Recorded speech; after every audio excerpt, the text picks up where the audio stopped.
this trip into mythology's shadows, like this video and subscribe for more. Comment below on which primordial deity you want to see next. Centaurs. Half man, half horse. Heroes or savages? Think you know the full story? Wait until you uncover the darker side of these iconic creatures. Watch till the end to discover what ancient myths don't tell you about the centaurs.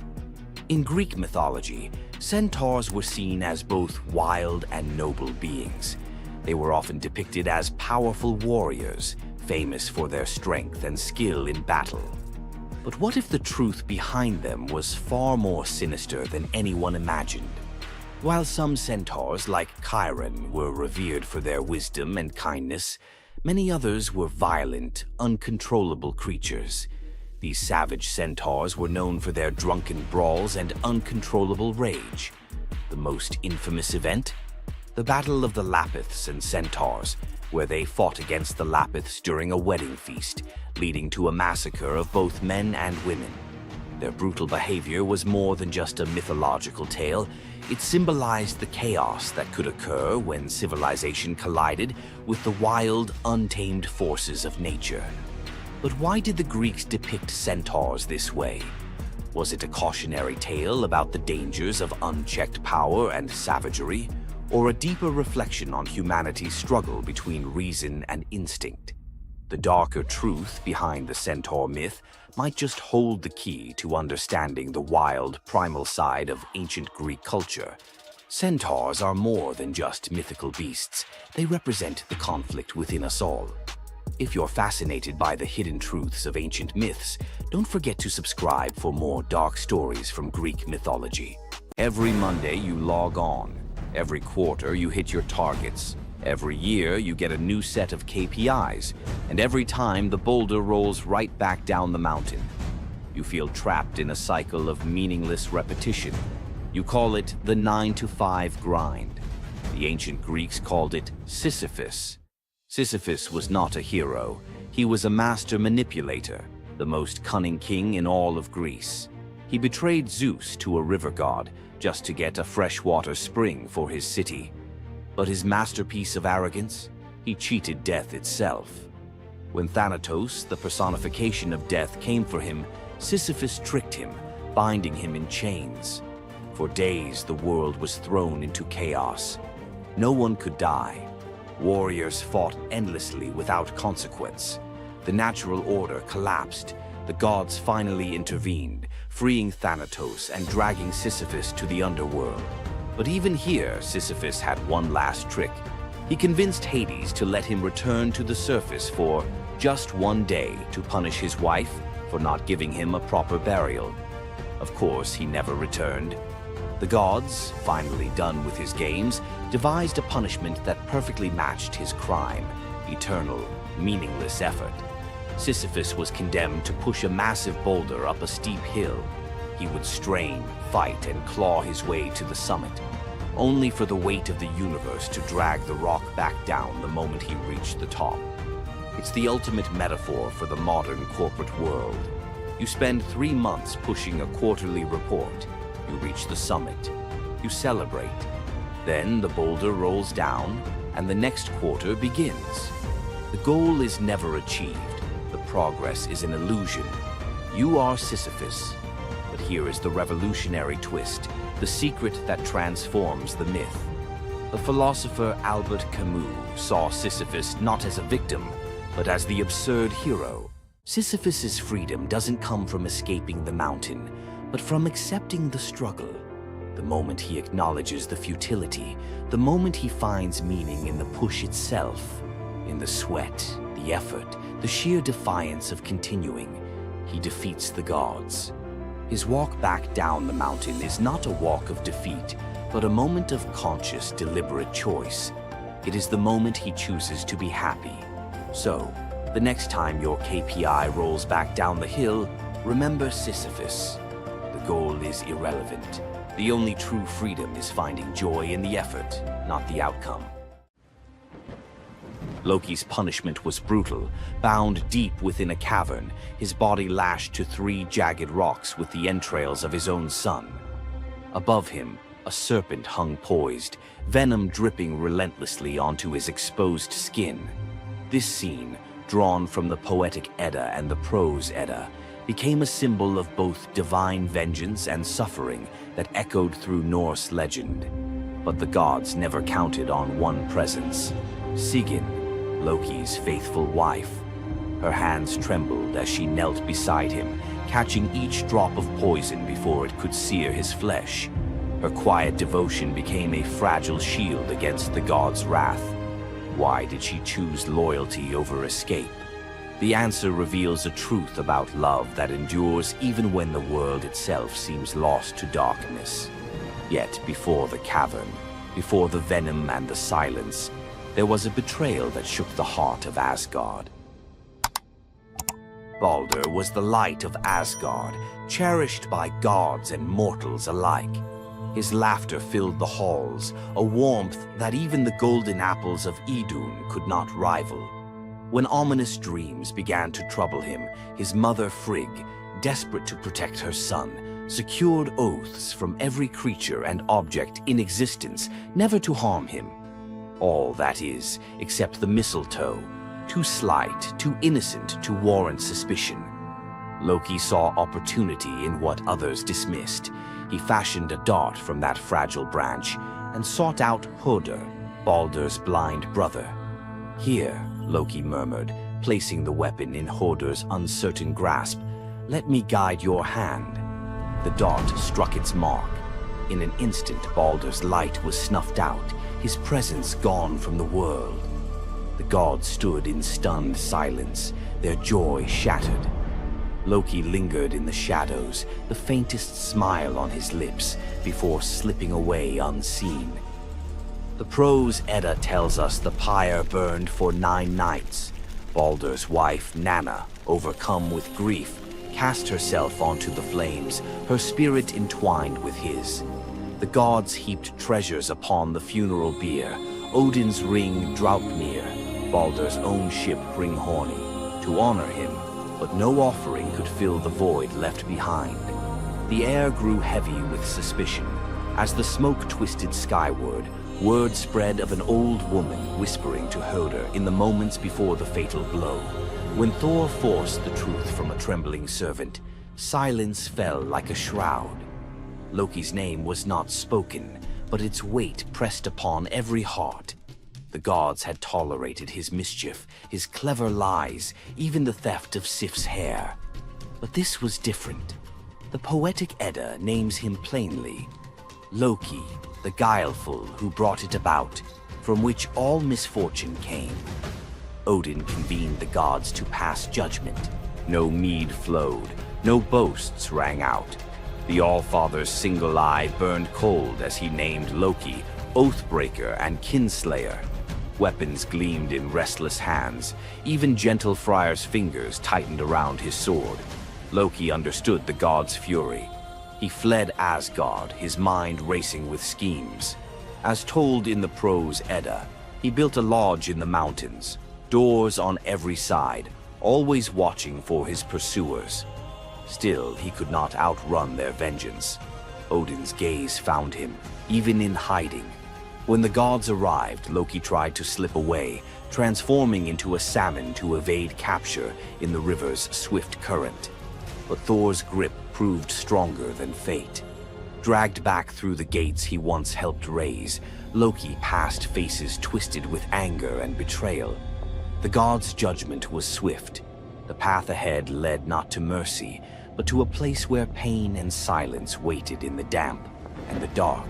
They forced Loki into the heart of the earth, a cavern where the air pressed cold and heavy, and every sound echoed off stone walls, slick with damp. Water dripped steadily from above, each drop magnifying the hush that settled over the gods as they set to their grim task. The stench of venom lingered, sharp and persistent, mingling with the iron tang of old blood. Odin's single eye caught the flicker of Skadi's movement. A silent nod passed between them, sealing what would come next. 3 massive boulders, freshly gouged with holes, stood ready. The gods had not brought chains or rope. Instead, they made Loki's punishment a reflection of his own chaos. The prose. Edda tells us they transformed one son, Vali, into a wolf who slew his brother, Nari. With the entrails of Nari turned to iron by the god's will, they bound Loki fast, wrists, neck, thighs, and ankles locked tight against the unyielding stone. As the Völuspá declares, with the guts of his ice-cold son, the killer is bound. Each knot and twist was deliberate, a reminder that his own blood now held him captive. The weight of the rocks pressed into his flesh, a constant ache that would never fade. Skadi stepped forward, her presence sharp as frost. In her hands, a serpent writhed, its fangs gleaming. She fixed the creature to a stalactite directly above Loki's face. "For Balder," she said, her voice steady and cold. The serpent's jaws parted, and a bead of venom gathered at its tip. It hung for a moment, then fell. Loki's scream reverberated through the cavern, his body arching in agony as the venom burned into his skin. The pain was relentless, searing into bone, and the world above felt its echoes, earthquakes shaking Midgard, rivers shifting, the roots of Yggdrasil quivering. The gods watched in silence, their faces unreadable. Justice, they believed, had been served. As the serpent's venom continued its slow assault, the rhythm of torment became all-consuming. The next drop formed, poised to fall. Then a figure emerged at the edge of the chamber, a woman, silent, a wooden bowl cradled in her hands. Sigin's arms were blistered, her sleeves stained, but her grip was unwavering as she stepped into the circle of pain. The cavern held its breath. Sigyn knelt, her presence a quiet defiance. The venom hissed into the bowl, wood darkening with each drop. The gods turned away, their judgment complete, but the story within the cavern was only beginning. The bowl rested in Sigyn's hands, its wooden sides polished by hours of silent endurance. She knelt on the cold stone, skirts bunched beneath her, and waited for the serpent's venom to fall. The first drop struck with a hiss, a thin wisp of smoke curling up as Loki's breath caught in his throat. She kept her gaze fixed on the bowl, her resolve anchored by the rhythm of her task. Time unraveled in the cavern, marked only by the relentless cadence of the venom. Drip, catch. The liquid sizzled as it struck the wood, the heat seeping through Sigyn's calloused palms. Each shift of her grip was subtle, a quiet adjustment to keep the bowl steady as her arms ached. Above, the serpent's shadow twisted over the stone, its coils unmoving, its venom gathering in slow, deliberate drops. Loki whimpered, bracing for pain that had become his constant companion. The sound of his dread was sharper than his cries. The air hung heavy with the stench of scorched flesh and the metallic sting of poison. The darkness pressed in, broken only by the faint glimmer of Sigyn's tears as they mixed with venom in the bowl, each drop a testament to her resolve. The silence between drops was punctuated by Loki's ragged breaths and the distant echo of water dripping from the cavern walls.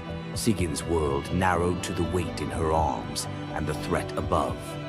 The bowl filled, the venom rising perilously close to the rim. Sigyn's muscles trembled, but she did not let her grip falter. When at last the bowl brimmed, she had no choice but to turn away. In that brief moment, as she emptied the venom onto the rocks, Loki's body convulsed, his scream raw and unrestrained. The poison ate into the stone, leaving blackened scars as Sigyn hurried to wipe the bowl clean and return to her vigil. For time beyond reckoning, Sigyn remained. The myth offers no window into her thoughts, only the image of her kneeling, unwavering as Loki's mind splintered under the weight of his agony. Was she remembering laughter in sunlit halls, or simply unable to imagine leaving him alone in the dark? The venom's rhythm never changed. The bowl would fill. Loki would suffer. Sigyn would endure. In the hush that followed each scream, a question lingered, one that neither gods nor mortals could answer. Love in the dark was never simple.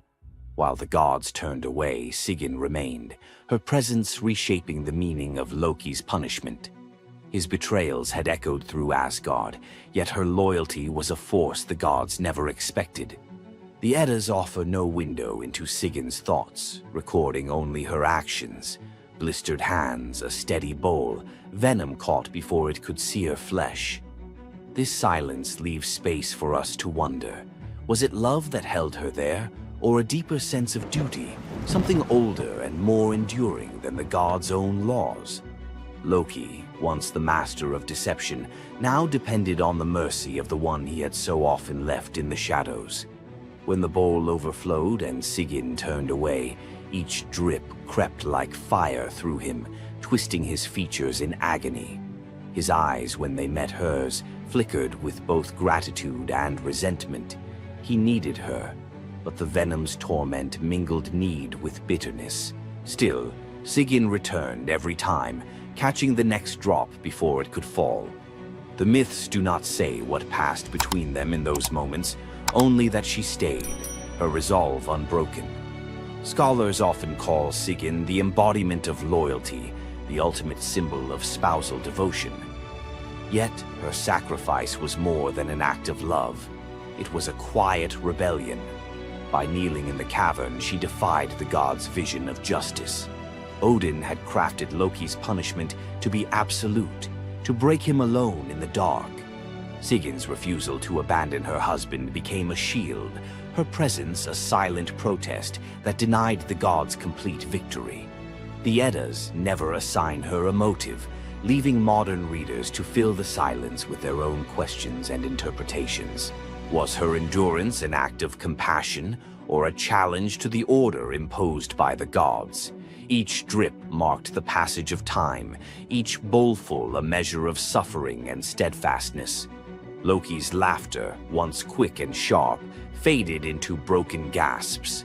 His words, sometimes curses, sometimes pleas, found no purchase. Sigyn's hands grew raw and ruined, but she did not falter. The cycle of pain and mercy continued, unbroken. In the end, it was not just Loki who endured the gods' punishment. Sigyn's vigil transformed it, turning isolation into a shared ordeal.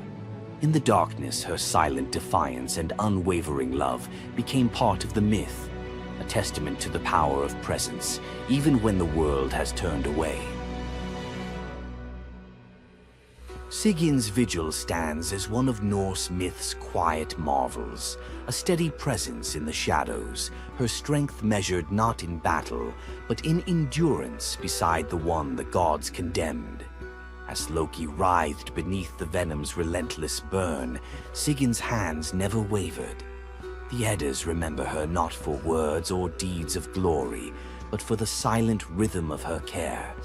Her story reminds us that sometimes love endures in darkness. Sigyn's vigil continues until the twilight of the gods, Ragnarok, whenever that may come. Would you have stayed? If Sigyn's silent strength moved you, let us know in the comments or share your favorite Norse hero below.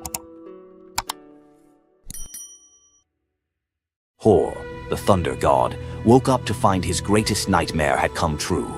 Mjolnir, his mighty hammer that could level mountains and control lightning itself, was gone. Without it, the thunder god was powerless, vulnerable, and mocked. The weapon that defined his very identity as protector of Asgard had vanished without a trace. But what happened next would humiliate him more than any defeat in battle. To get his hammer back, Thor would have to do something that went against every fiber of his warrior identity. You won't believe the disguise he ends up in. It all began on what should have been an ordinary morning in Asgard. Picture Thor reaching for the leather grip that had been at his side for countless centuries, his fingers closing around nothing but empty air. The spot where Mjolnir should rest felt cold and wrong, like a missing tooth that your tongue keeps finding. Thor's morning routine, as predictable as sunrise over Asgard's golden halls, shattered in that single moment of realization. The hammer forged by dwarven masters, the weapon that could summon lightning and level mountains, had vanished without so much as a whisper of sound. The initial shock hit Thor like a physical blow. His hand remained suspended in space, still reaching for what wasn't there. Then panic crept in, cold and relentless. He let out a blood-curdling roar of sheer rage, the whole palace trembling. Without Mjolnir, he was powerless, vulnerable, and mocked, stripped of the weapon that made him Asgard's primary defender. The enemies that prowled the borders of the 9 realms knew about his mighty hammer. They counted on Thor's strength to keep them at bay. Now that strength was gone.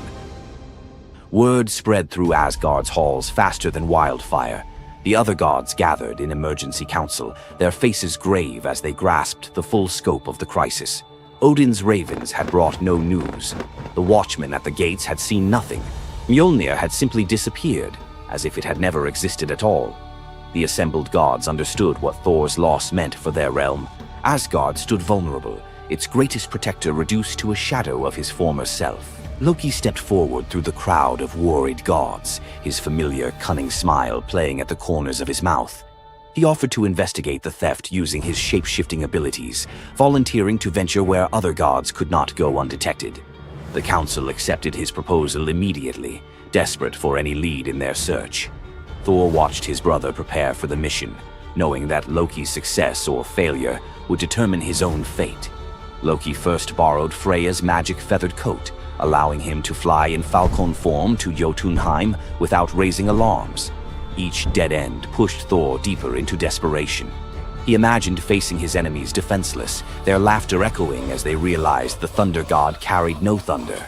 The trail finally led to the most dangerous territory of all, Jotunheim, the realm of the giants. Loki strode into the council chamber with the confident gait of someone who had solved a mystery, but his expression carried an ominous weight. The giant Thrym, lord of the frost giants, had openly boasted about his theft from his massive throne of ice and stone. He had buried Mjolnir 8 leagues beneath the frozen earth of his realm, thrice deeper than any giant's hall, he claimed, placing it where even Thor's strength would be useless. Thrym had what he thought was a simple demand for the Norse gods. He wanted the beautiful goddess Freya as his bride in exchange for the hammer's return. The giant had fixated on her legendary beauty and grace, convinced that possessing both Mjolnir and the goddess of love would make him the most powerful being in all the 9 realms. His arrogance knew no bounds as he described his elaborate wedding plans to Loki, speaking of golden halls and feasts that would last for weeks. Thrym believed the gods had no choice but to accept his terms. When Loki spoke to the council about Thrym's demand, the council fell silent. Freya's reaction shattered the tense quiet that followed Loki's report, causing her rage to break the Brysinger necklace, its gems scattering across the floor in glittering fragments. She declared she would rather throw herself into the deepest ocean than marry the frost giant who dared make such a demand. The gods found themselves trapped in an impossible situation.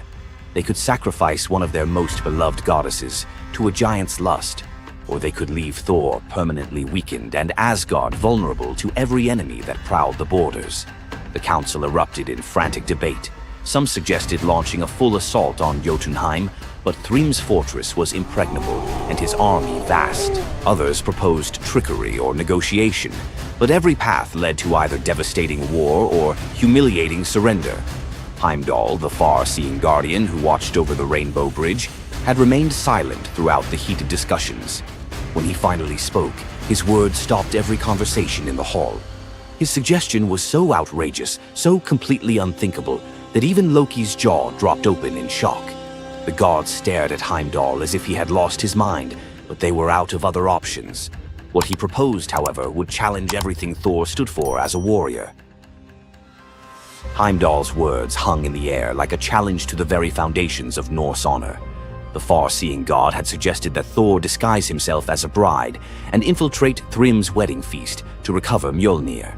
He spoke with calm authority, tie housewife's keys about his waist, and pin bridal jewels upon his breast. The idea was so fundamentally opposed to Norse concepts of masculine honor that Thor's initial response shook the very walls of Asgard. He declared the plan preposterous and swore he would never hear the end of it if word spread that the Thunder God had dressed as a woman. The assembled gods watched in tense silence as their mightiest protector wrestled with a challenge that could not be solved through brute force or lightning strikes. They had already considered launching a full assault on Jotunheim, but Thrym's fortress was impregnable and his army vast. No other choice remained. Thor paced the hall like a caged wolf, his massive fists clenched as he grappled with the impossible choice between his warrior's pride and his duty to protect Asgard. Every instinct in his body rebelled against the idea of abandoning his identity as a fearsome warrior to play the role of a delicate bride. Loki stepped forward with barely contained excitement, volunteering to accompany Thor as his maidservant. The trickster god's eagerness to participate in this elaborate deception revealed his true nature. While Thor struggled with the concept, Loki was already plotting the specifics of costumes, mannerisms, and the lies they would need to maintain throughout their dangerous mission. The transformation began with layers of bridal linen draped over Thor's massive frame. Servants brought forth delicate jewelry, housewives' keys that symbolized domestic authority, and a dainty hood for his head. Finally came the precious necklace of Brisingar. Each item added to the disguise felt like another blow to Thor's warrior identity. When he finally looked at his reflection, the god of thunder saw an unconvincing bride staring back at him. Thor finally accepted the plan because no alternative existed.